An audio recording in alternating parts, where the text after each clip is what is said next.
परम आदरणीय प्रधानमंत्री जी बिल्कुल सही हैं कि 2047 तक हमारा देश एक विकसित देश बन जाएगा, यानी कि लगभग सबको रोजगार का अवसर मिलेगा। Everybody will have a good job.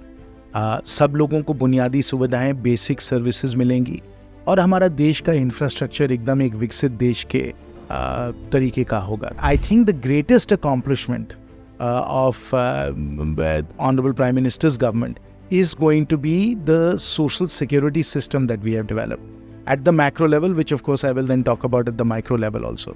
तो जो हम लोगों ने सामाजिक कल्याण किया है, जिसमें प्रधानमंत्री गरीब कल्याण योजना, जैसे मैंने बताया 80 करोड़ लोगों को मुफ्त अनाज मिलना, आयुष्मान भारत के द्वारा सबको हम लोगों ने स्वास्थ्य की सेवाएं दी हैं, हम लोगों ने डीबीटी के द्वारा किसान सम्मान निधि, जनधन योजना, सीधा लोगों को पैसे उनके ही बैंक के खाते में डाला है। ये जो सोशल सिक्योरिटी सिस्टम जो बना है, जो सामाजिक कल्याण की प्रणाली बनाई गई है, इसका कोई मुकाबला नहीं है विश्व में। भारत के इतिहास में, स्वतंत्र भारत के इतिहास में इतना बड़ा कोई सुधार किसी और प्रधानमंत्री जी ने लाया है, जो माननीय प्रधानमंत्री जी ने सामाजिक कल्याण में उन्होंने लाया है। आप देखें कि $1 जो है उसमें वस्तुएं जो हैं वो कितनी मिलती हैं। तो उसमें क्या होता है ना कि जो आपको 20 रुपए में भारत में वस्तुएं मिल जाएंगी, वो 20 रुपए की वस्तुएं जो हैं वो आपको 80 रुपए में अमेरिका में मिलेंगी, क्योंकि वो ज़्यादा महंगी है।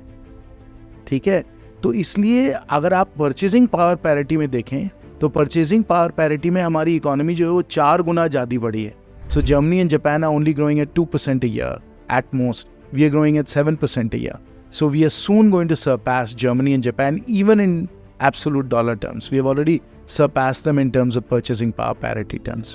In this era of polycrisis, if there's one shining star, if there's one economy, one country that's doing well, it's actually India.